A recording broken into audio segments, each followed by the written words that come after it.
Welcome to this first Teachable Moment conversation titled Social Unrest During a Global Pandemic.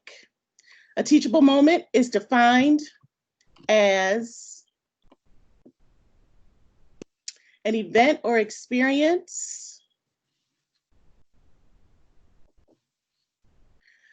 which presents a good opportunity for learning something about a particular aspect of life. I have a couple of slides I'd like to share.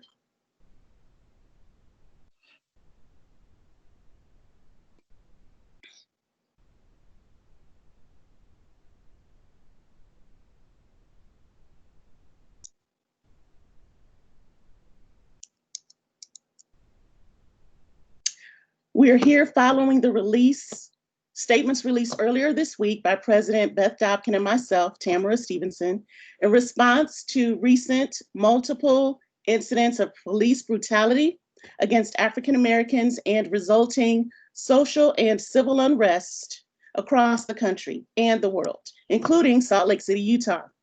The flashpoint incident that brings us here is the video recorded killing of Mr. George Floyd by a white police officer in Minneapolis, Minnesota, May 20, 2020. Due to the nature and extent of the incident and the outrage it has sparked worldwide, including charges from our campus community to address this issue, we're here.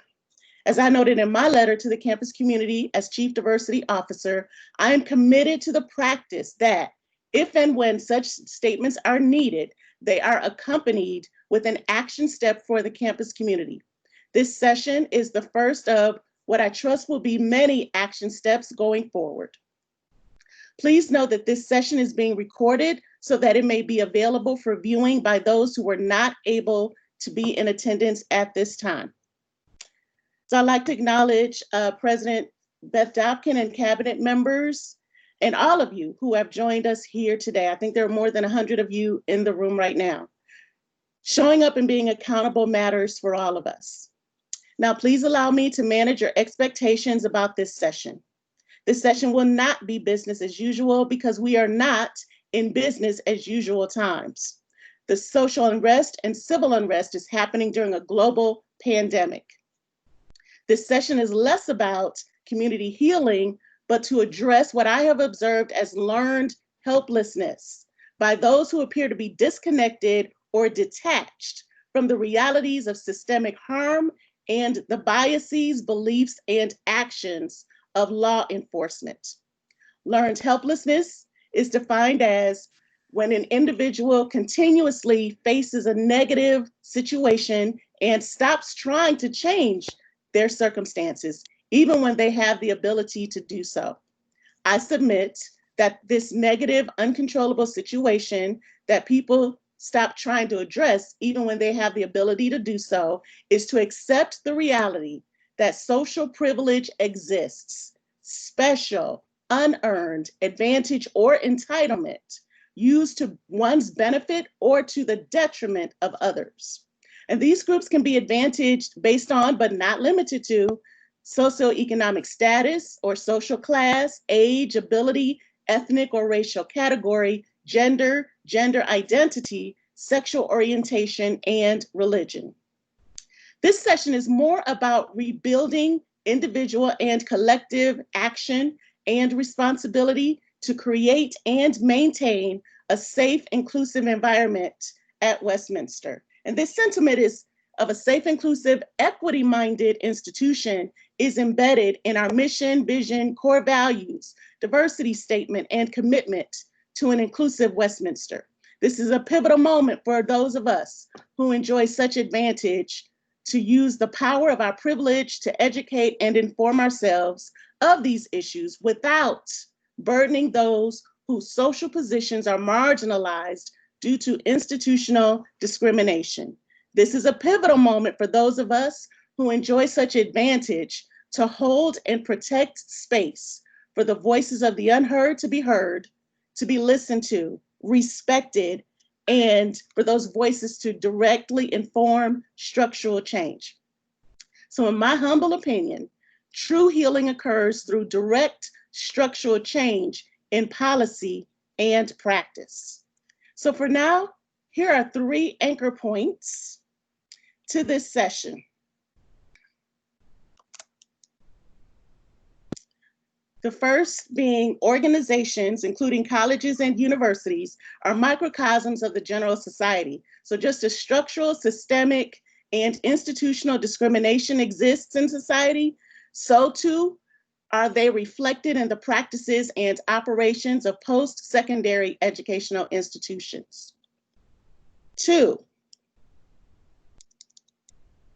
crises such as global pandemics, natural disasters, economic upheaval, and the like that occur in society impact the college's practices and operations. For example, COVID-19 as a global pandemic has exposed and exacerbated the already existing inequities in society, from access to food, clothing, housing, healthcare, education, employment, technology, etc.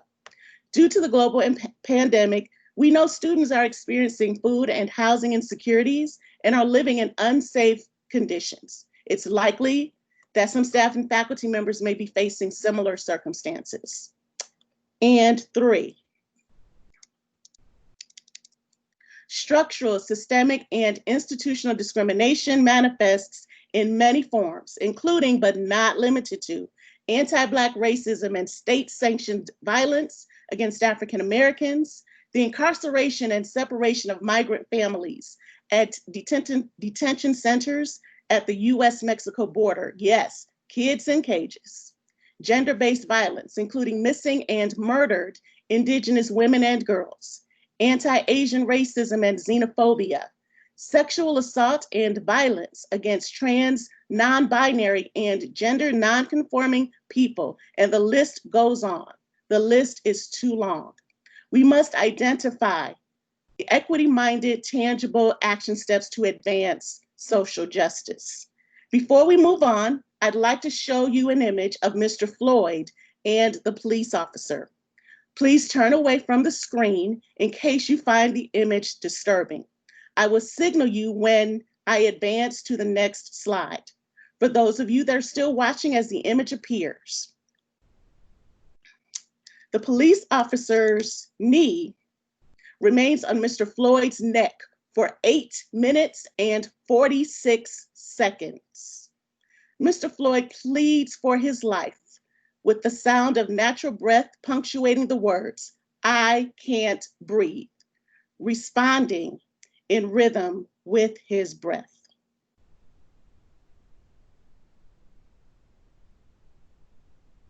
Next slide. So now that I've addressed the framing and anchor points of this session, we'll meet our panelists, listen to their informed perspectives about the current events, and share takeaways to inform your individual and collective responsibility and action. To quote the prolific essayist, novelist, and playwright James Baldwin, "Not everything that is faced can be changed, but nothing can be changed until it's faced." Our panelists, our very own Westminster faculty colleagues from among a deep bench of student, staff, and faculty talent at our institution, will offer a brief overview of their lens on the topics at hand, and then we'll begin.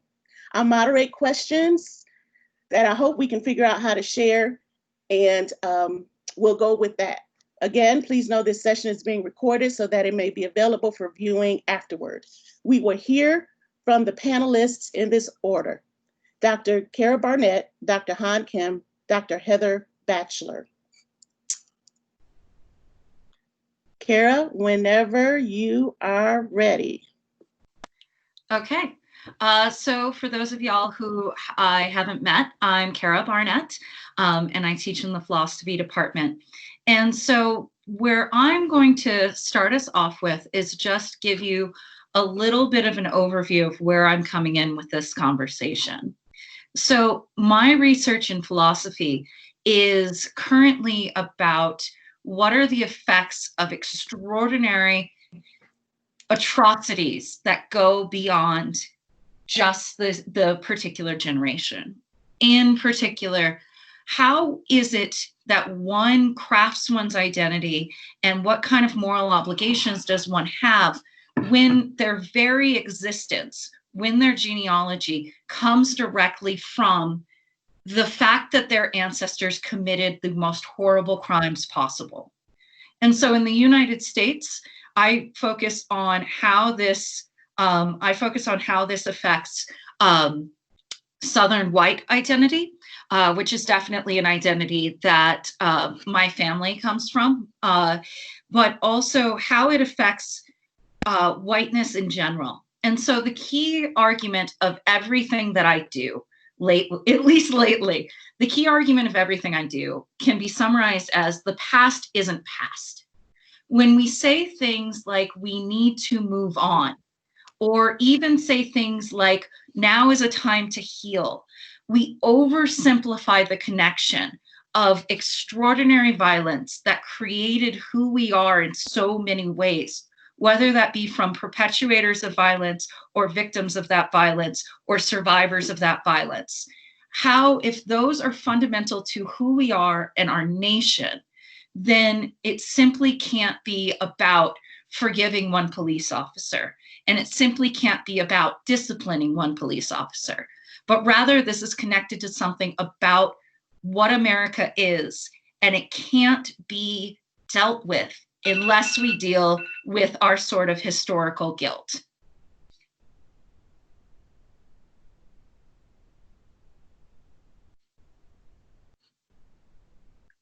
Is there anything else I can clarify? No, we're going to Han right now. Okay. Thank you. Yeah.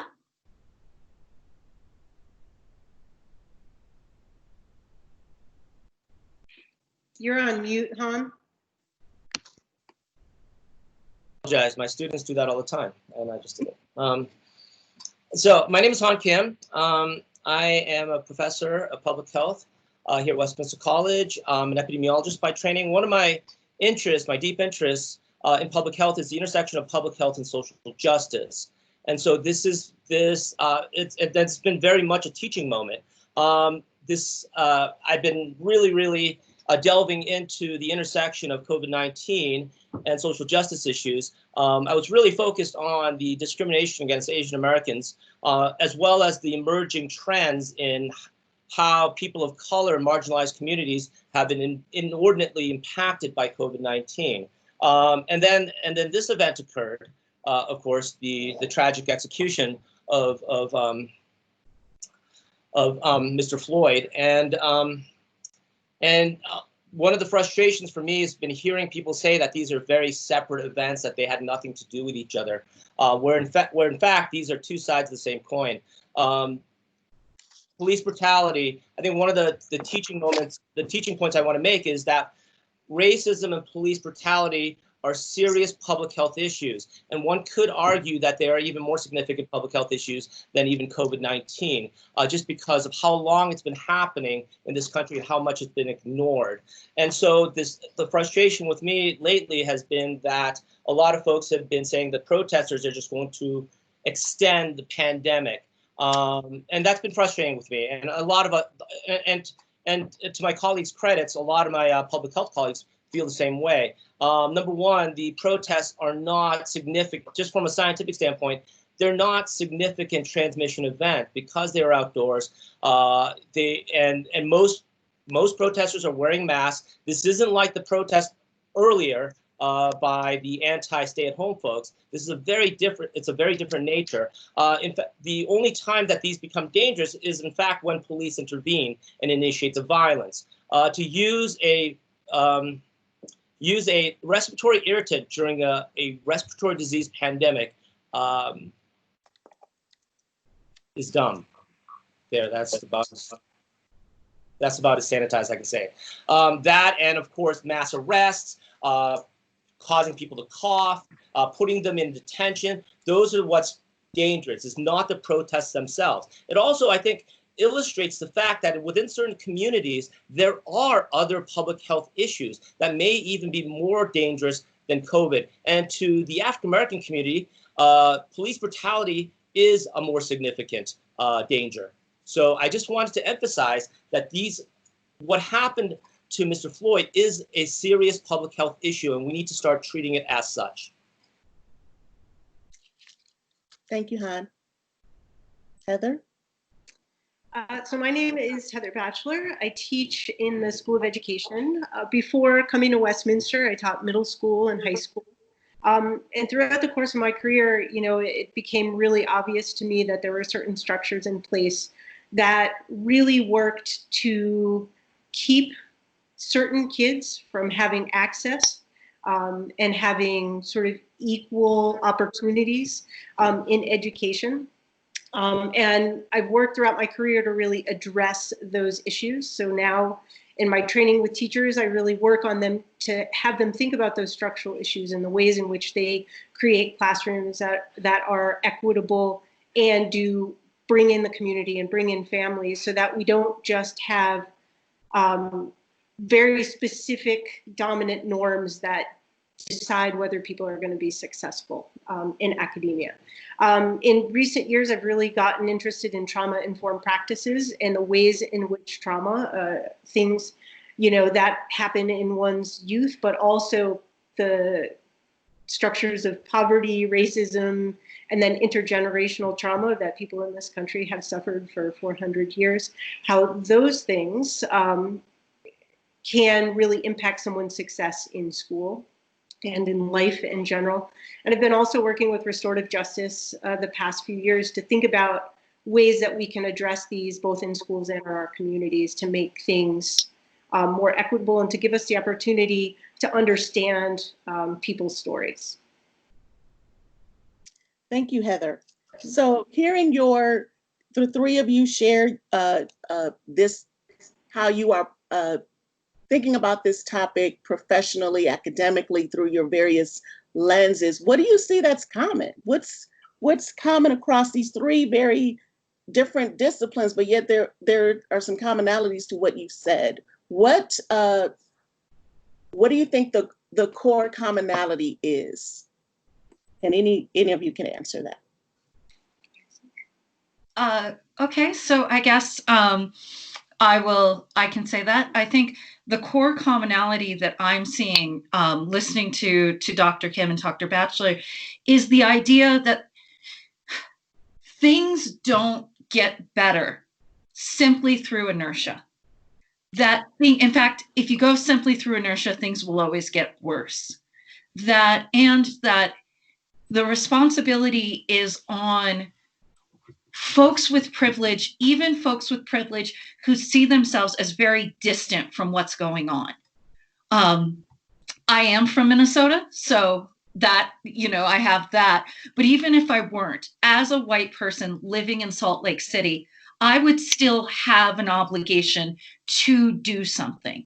And not just do something a little bit, but do something that is so important that it literally becomes part of who I am.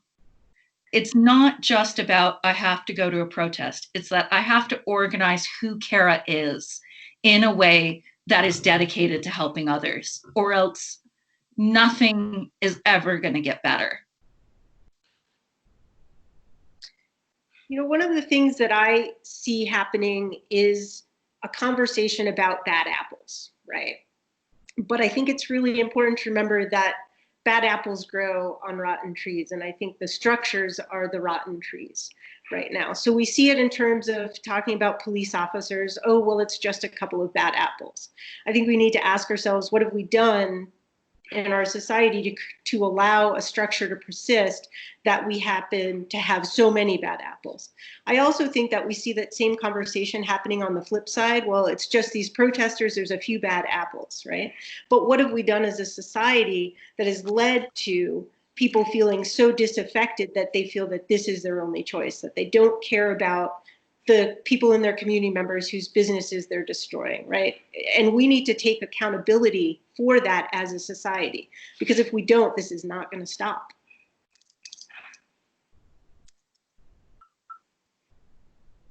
How did you have a comment on that? Yeah, COVID-19 has been I think you mentioned this earlier. It's just a spotlight that just it exposes all the inequities. It's to use an engineering term, it's a stress test on the structures of our society, and it's exposing some glaring cracks in the very foundations of our society. So we could either do what we've been doing, which is just stick some bubble gum in the cracks, or we can actually address the foundational cracks. And again, one of the frustrations I've been hearing is people saying that this is everybody. COVID-19 doesn't care what color you are, what class you're from; it's still going to kill you, and that is so patently false. It's not even funny. It's very specific, and the way and the social inequities that we have existing within our society are just exacerbating COVID-19. If you look at the numbers among Indigenous folks, among Pacific Islanders in the state of Utah, among African Americans, it's horrific how disproportionately these populations are impacted. And I think that's what watching these protests, that is probably the most stunning thing, is that these populations who are already marginalized really see what's happening today with the police as even a greater threat than even COVID-19.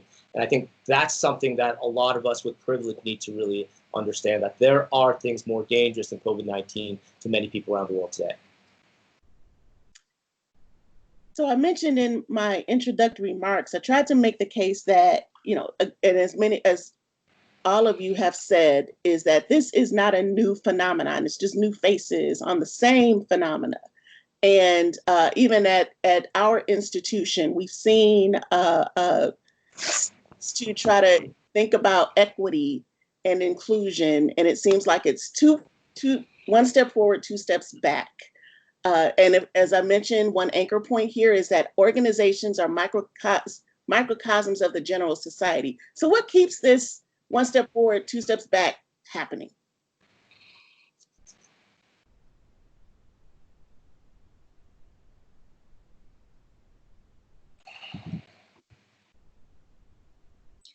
One thing that I might say is that because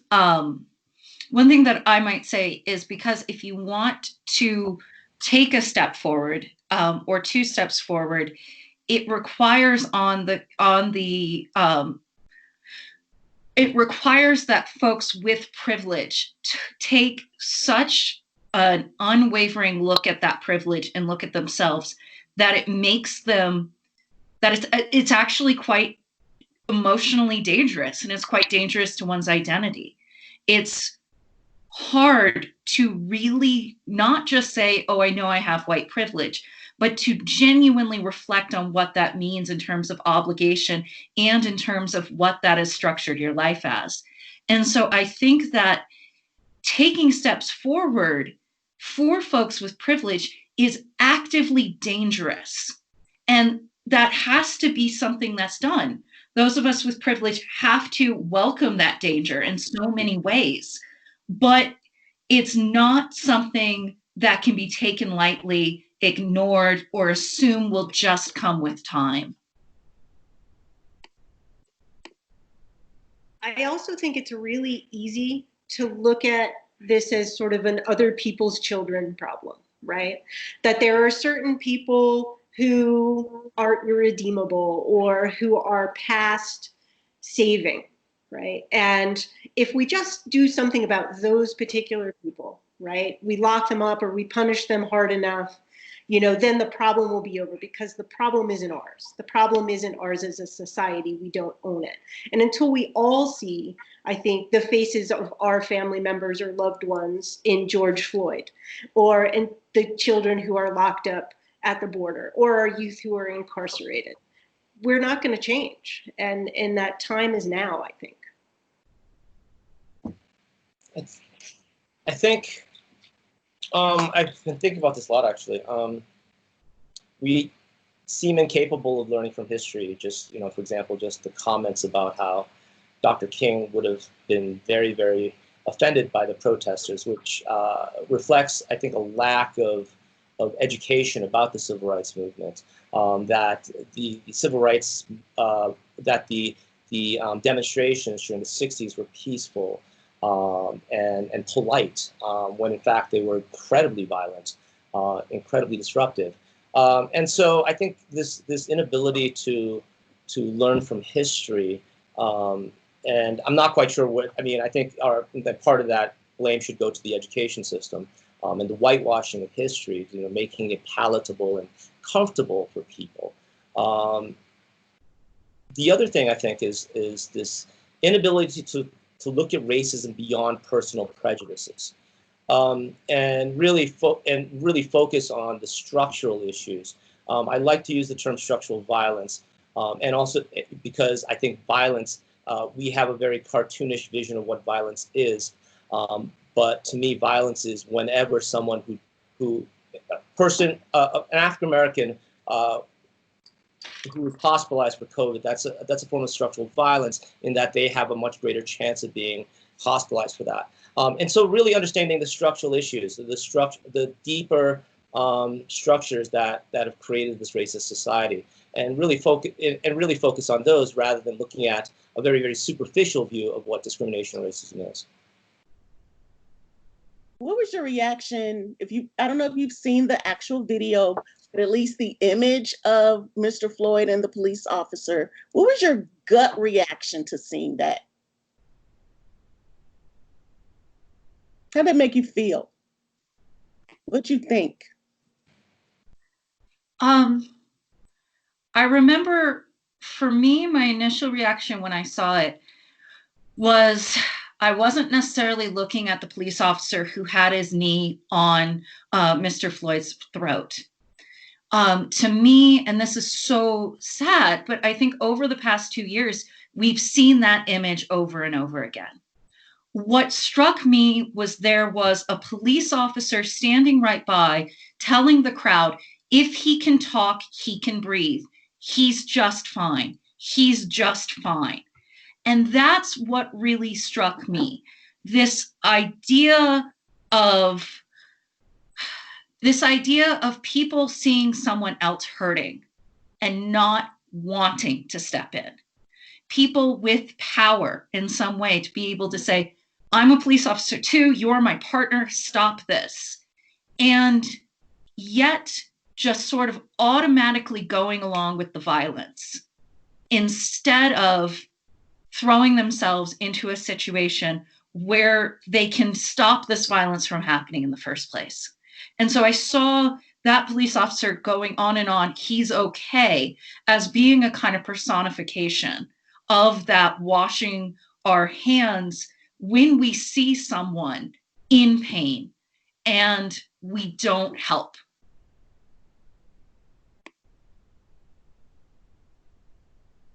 When I watched the video, the thing that I thought that struck me the most was the people who were there, telling the police officers, like, you've got to stop, he can't breathe, and just the abject powerlessness in that situation to address what was happening, right? And worrying that they're going to get perhaps shot if they intervene, right?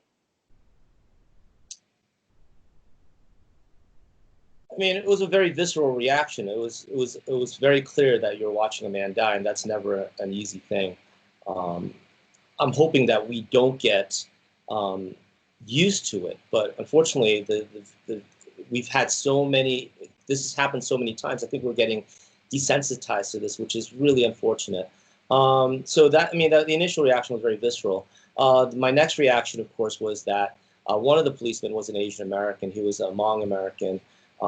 And that just kind of emphasized to me how complex racial issues are within the U.S. and that as an Asian American, it sickened me, but at the same time, kind of made me realize that we have some serious issues within our own community to deal with, the anti-Blackness within the Asian American community, and how the Asian American community is oftentimes pitted against other peoples of color.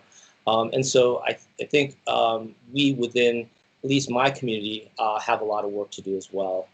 So those are kind of a couple of the initial reactions I had when I saw that video. So just to note, I don't know if many of you know, but the video that went viral was recorded by a 17-year-old Black girl, 17 years old. And she is obviously frightened. This will be a memory, this will be embedded in her memory for the rest of her life. And to have that trauma, which I'm sure Heather will speak to as we continue, shows that this is traumatic to all of us. And I wanted to emphasize that, even as I did in my letter to the campus community. But just think about what you were doing at 17 years old. Were you recording a murder by law enforcement? I don't think any of us were. You know, and Tam, I've been thinking a lot about the 19-year-old cashier that called the police as well, Yes. and the trauma that young person is experiencing. Yes, yes. So attendees, if you are able to unmute and ask questions, I certainly want to invite you to do that as we go forward. I apologize that the chat is it's there, but if you are welcome to unmute yourself and ask a question, or if there's something you'd like me to ask or inquire about, we can certainly do that, because I can do this all day. This is, what I love to do is interview people. And so I'm living my dream, although in this way, part of living the dream to do this is we have to talk about the tough issues. And I'm using tough because I can't think of a different word right now. But what else should we be talking about that hasn't been talked about in the news? There's so much noise around this. And that's why I wanted this conversation to be different.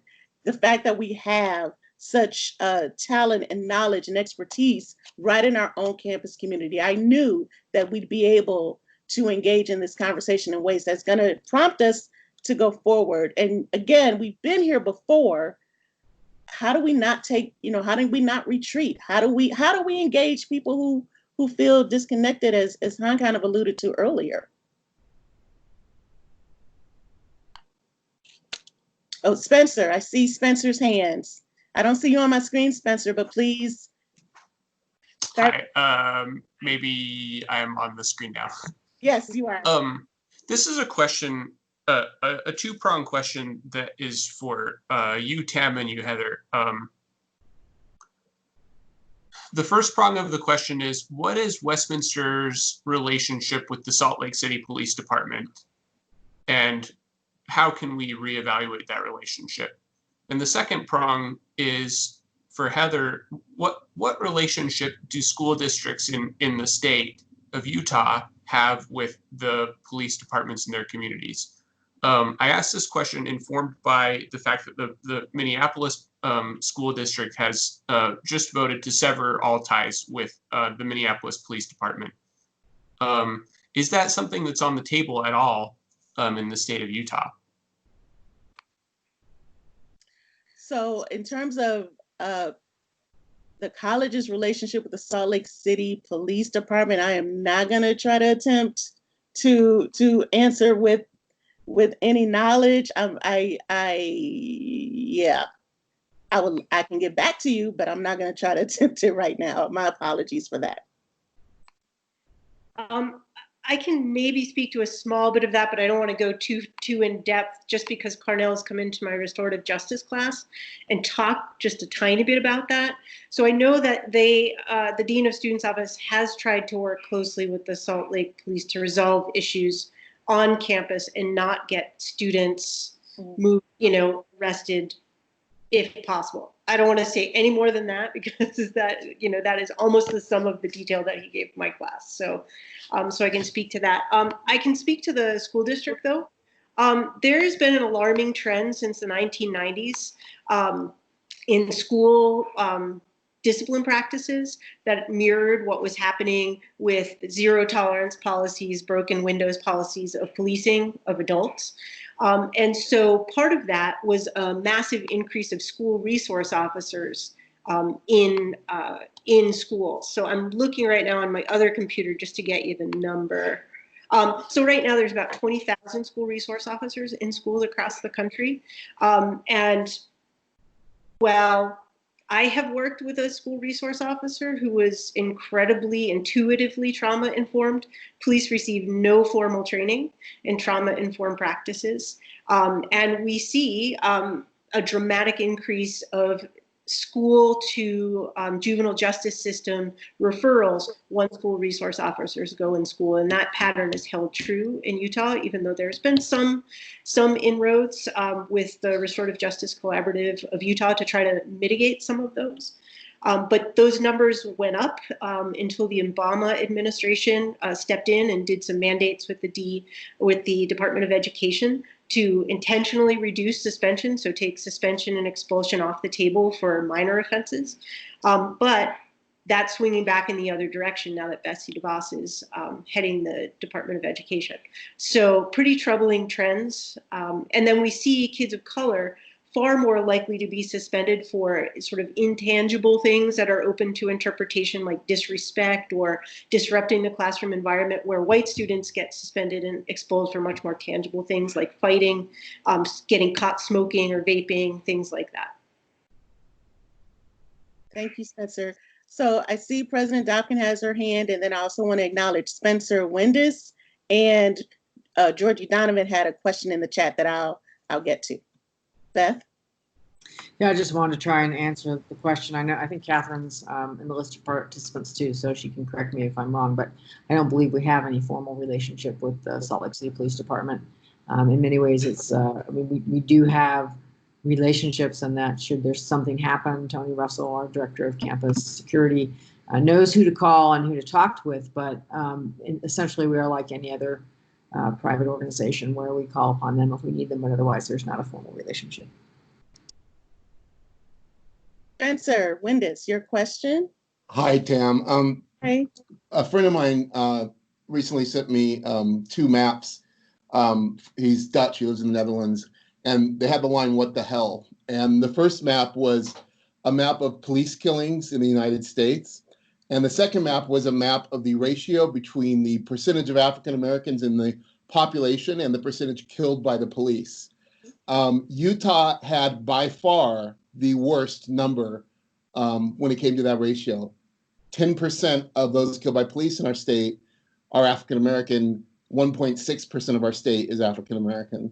So almost 10 times the number. I think this was bizarre for him because he comes from a country that is not perfect, but where police are taught techniques to de-escalate and deal with stressful situations in a non-confrontational manner. So my question is, what can we as an institution do to promote retraining of our police so that they do not behave in a guns first manner?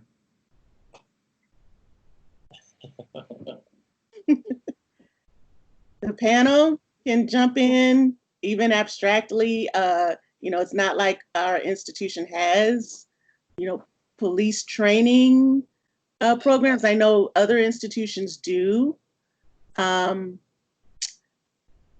That's my initial thought off the top of my head. I was actually in attendance at an emergency meeting with the governor and lieutenant governor yesterday. You probably saw the news report, and I had some criticisms about the theatrics of that meeting, but clearly issues around police reform came up in that meeting. I'm not by no means an expert in this field. I think treating police brutality as a public health issue is relatively new. I think it's something that we need to tackle in public health because it definitely is a public health issue. But what I've noticed is an increased militarization of the police. I remember the videos of ACT UP in New York City during the 80s. And yes, of course, they had their riot gear and so on, but I never saw military armored vehicles rolling in on the streets of an American city with fully tactically equipped police force, looking more like they're ready to invade a foreign country than to control a crowd. And I think that puts a mindset into the police of kind of this us versus them, not as, they're looking at us as not as a population to protect, but as an enemy to suppress. And I think that's reflected in some of the rhetoric that's being used now: battle space, urban warfare, take them out, no quarter, which I think one of the senators mentioned. And so this increased militarization of police, I think, puts the police into a mindset that is going to de-emphasize de-escalation and emphasize dominance. And so I think that has quite a bit to it. I know President Obama attempted to stop that program where military equipment was being transferred to local police forces, but I believe, I believe that President Trump has stopped that, or restarted that program, excuse me.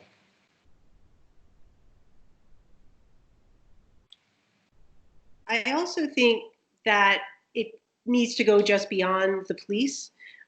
So I think our schools are definitely a place where we really need to focus on doing reform, because the biggest protective factor for incarceration beyond being white is education. And so if you graduate from high school, you have a significantly less likelihood of ever being incarcerated. And yet we look at our statistics and they mirror these arrest statistics, right? Kids of color, kids with disabilities, and people from low socioeconomic backgrounds are far more likely to be suspended and expelled from school. So if we are addressing some of those issues and changing the structure of schools so that we are more inclusive and we do lead to the success of all students, we have different outcomes when engaging with law enforcement later in life. So Heather, Georgie's question is about trauma. And so I'd like to use the last few minutes before we get to your takeaways to talk about that a bit. Georgie's question references the trigger warning that I gave before showing the image of Mr. Floyd and the police officer. What are your suggestions for confronting this kind of systemic violence with students in class? Students who often need trigger warnings. Are trigger warnings helpful? Are they not? Should they be used? How does that impact trauma? I teach a couple of classes that deal with some really heavy stuff. So I teach a juvenile justice course and I teach a course on childhood trauma, both filled with really incredibly traumatic sort of things and things that are potentially traumatizing. So I have used trauma trigger warnings in class. Like the first day of class, I lead with that and I talk about the things that we're going to be talking about. I put out trigger warnings for sexual assault in any chapter that's coming up, and I tell students, like, here's the passage, if you want an alternative assignment, please come see me. What I found is that students are very appreciative of receiving those warnings in advance, because if they know ahead of time that it's coming, they can kind of be prepared. And I've had a lot of students actually, because they know it's coming, be able to engage in it even if they know it's going to be uncomfortable, because they kind of know some of the parameters that are going to be in that. So I just think being as transparent and as forthright about what's coming up topically is helpful. And I also say to students, if there is anything else that you would, want a warning about, please let me know so I can let you know what's coming. And students have been very appreciative and I think able to actually engage in things that maybe they would have otherwise not, just because I gave them some parameters about what was coming. I see Christy Clay and Leah Knox Hershey both have questions. Christy? Yeah, sorry, I was actually just going to make a comment about what could we do in thinking about the police and this relationship with over-policing. As an institution, we don't train police, we don't have police, but I think it's really interesting. We've had a few speakers in the diversity series ask us to entertain a world without police.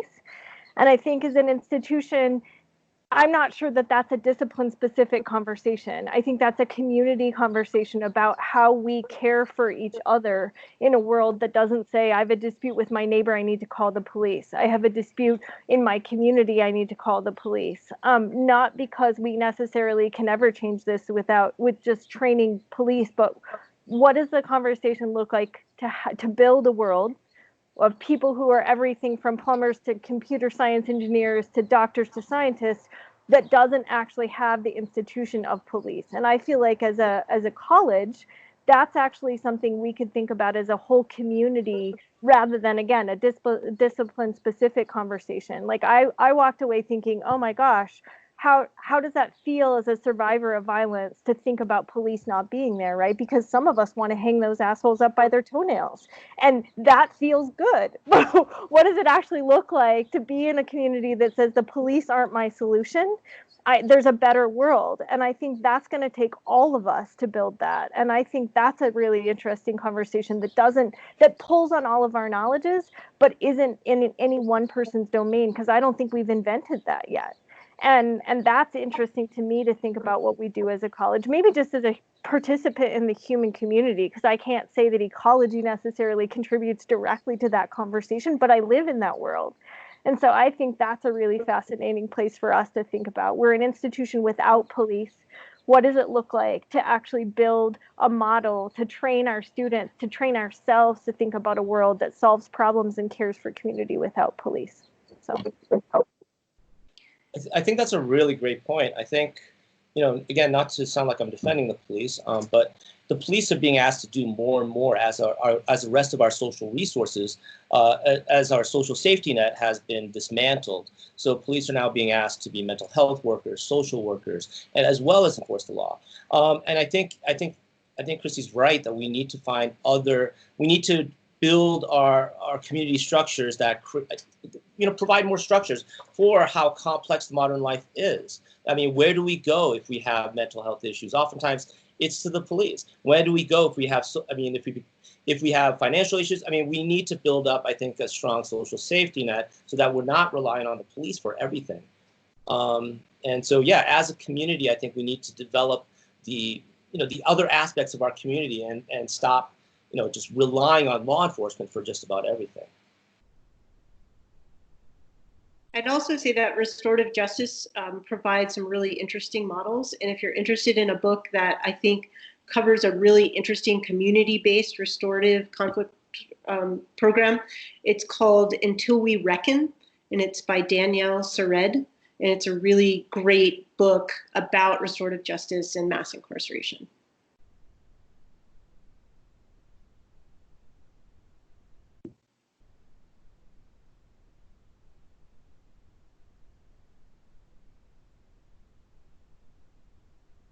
Cam, you there? Did we lose Sam?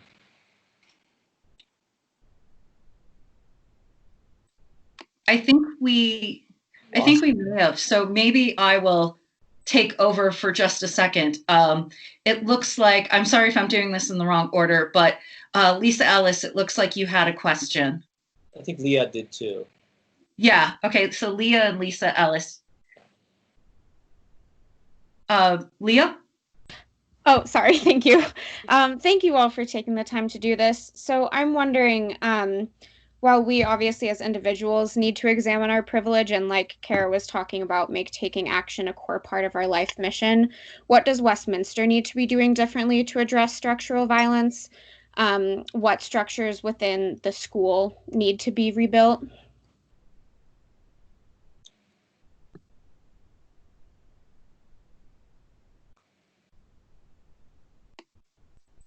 I mean, higher ed in general, of course, Westminster is a part of that. We are built on, on structures based on structural violence. I mean, if you think about it, you think about who has the privilege of going to colleges, who can afford to go to colleges.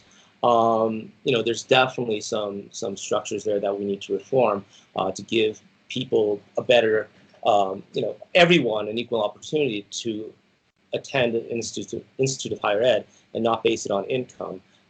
And also, I think we're taking positive steps in eliminating, for example, standardized testing, which to me has always been a huge, just an informal form of racism to exclude traditionally oppressed peoples from higher education. But I mean, of course, there's still work that needs to be done. For example, retention. We need to do more to retain particularly first-generation students and students from oppressed population, from from traditionally oppressed populations to help them adapt to college, because I mean, we create an environment that is not necessarily welcoming to everybody, and I think we need to recognize that and do more. And part of that is also looking at ourselves and how we teach in our very pedagogy. Does it actually exclude people? Is it truly welcoming? So I think those are some of the things that we can do. I know they're not very specific, but I mean, that's the work that we have to do. Go ahead, Kara. I think another thing is that we need to have a lot more recognition and a lot more honoring of folks who are doing work that is so often invisible, that is work that really is work on the front lines of this stuff at Westminster. We have to be able to acknowledge our colleagues who are doing extraordinary things. And we need to also acknowledge that so much of that can't be put into just a file, that can't be quantified, that can't be listed in numbers.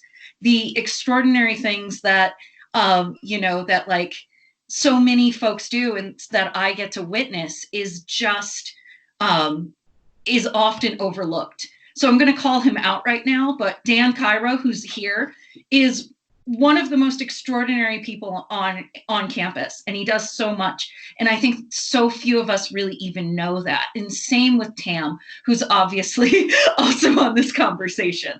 We need to be able to recognize and honor that, the folks who are already working on this here. I also think we need more faculty from underrepresented groups, so that students see themselves in their faculty and staff. Thanks for continuing the conversation when I had a internet burp. We're coming to the end close to the end of our time together, but I did want to offer Lisa Ellis a chance to chime in if she's still here. I am. I actually was going to circle back to what Christy and Han were kind of touching on with this idea of how does a community take care of itself, right? I was reading an article the other day about Eugene, Oregon. That's where I went to grad school. They have implemented a program now where any call that comes into 911 that has to do with a mental health issue, it's a team of mental health experts who respond, not the police. And since they have instituted that program, 55% of all 911 calls have now been going to this mental health team. And I mean, those are the types of things that can make a huge difference in things like police violence. The police aren't trained to be mental health experts, as Han was saying. They're not trained to be social workers. And I think if we can really push for that type of reform as a beginning piece of it, sending people who are experts to help people who are distressed in our community, that can at least cut down on some of the violence. Just my 2 cents. No, thank you, Lisa. I think some of the things that are coming up here are not only beneficial for our campus, but are also beneficial for the larger community, as Christy was talking about, right? We are connected in this community. We are a part of this community. So if we can have multiple outcomes as part of this effort, I think that's important and critical. It demonstrates our value and our commitment and contribution to this community, which doesn't get enough credit or attention. So with the few minutes left, I'd like to have our panelists offer a couple of takeaways from our conversation today, and then we'll wrap up. Let's start with Heather. Okay. I think there's a lot of like this desire to do something, right? And not knowing what to do, and not, like, oh, should I go do something that's like way outside my lane? And I think for me, what has been really important is to think about the ways in which I can make change in my lane, right? Like really thinking about focusing on my education classes and how I help prepare teachers to become more responsive, to hopefully break down some of those structures that exist in school. And I think because structural inequity exists in all facets of our society, really thinking about what you can do in your lane or with the thing that you know brings you joy to life in life, and thinking about how to impact change in that area, we would have, I think, a revolution. So lanes, knowing your lane, embracing your lane. Okay. Han? I'm going to go the opposite direction, I guess. Okay. All right. And talk about how all of these events, all of these, they don't happen in a vacuum. They're not coincidence. These are all interconnected. You know, COVID-19, police brutality, everything that's happening today is interconnected. And so to get to the root cause, we really need to start looking at the structural issues that we have. I mean, the serious structural issues. I really think we need to take advantage of the fact that COVID is really just is shining a bright light that we can't ignore on all these social inequities. I think it's something that we tend to ignore when things are going well. We don't look at them because, hey, don't rock the boat. This is a great opportunity to really address these. And I'm going to try to be an optimist. And I think come out as a better society because of this pandemic. I am an optimist about that. Now that sounds overwhelming. You know, it's me talking about how everything is interconnected, and so I'll defer to Heather's suggestion that yes, we can still. I mean, everything's interconnected. So even if you do things in your lane, it's going to have it's going to spread, that it's going to really change these structures. So don't be overwhelmed by just the magnitude of the events happening. Do what you can in your lane. For example, I plan on addressing with my community the issues of anti-Blackness within the Asian American community and discuss the complexities of a Hmong American policeman who is Asian American, but also an Asian American who is very marginalized within the community. And so by doing that, I can contribute to solutions, even though it is in my narrow lane. Thank you. Tara. There we go. So there's something that I have something that I often tell my students on the first day, which is that philosophy divorced from action is navel gazing. But activism without a philosophical or theoretical basis quickly becomes dogma. And what I mean by that is there are all these things that we need to do. There are all these things that we need to work on and that we need to deal with. But we can't make sustainable change and we can't make real meaningful change unless we do the equally scary and equally important work of genuine reflection on what our values, what our morality, and what our identity is. So I would say one of my big takeaways is you have to reflect and you have to think and you have to honor all of these things rather than thinking you can just jump in and fix the world. The other thing I would say is that, which echoes, I think, a lot of Han, you can't look at these things in isolation, and also you can't look at a time period in isolation. You can't look at what happens about a white police officer murdering George Floyd without also thinking about a history of lynching, a history of slavery. These things, these kind of violence stays with us, and we have to deal with that. So thank you for those takeaways, and I'll practice, I'll do what I asked you to do, which is to offer some takeaways as well, which is to engage in already existing on-campus groups to identify opportunities to coordinate and collaborate new efforts and strengthen already existing efforts. For example, I finally got a chance to meet with the diversity engagement team, and then the global pandemic happened. And so we kind of lost a little bit of that momentum. So that is one of my high on my to-do list, is to figure out how to re-engage that team. There's certainly members who are on this call today who I'm sure have been waiting for that. And so again, here's an opportunity for us to act on that. And there will be a resource list following this call that will be shared so that you can educate and inform yourself of these issues without burdening those whose social positions are marginalized due to systemic discrimination. So it's not wrong to ask questions, right? We work at an institution where inquiry is cultivated and encouraged. And so it's okay to ask questions, but show up with demonstrating some effort that you tried to find answers and insight before reaching out to others. So as we wrap up, I just wanted to share a quote from Brene Brown. This was a quote that she put on her Facebook page May 27th, and she says, "Learning is hard. Unlearning is harder. Pretending that most of us don't need to do either when it comes to racism is its own form of violence." So as we leave today, think about what is one thing that you can act on after attending or viewing this session for those that will view it later. Think of one thing that you might need to unlearn as you begin to process what you've heard today.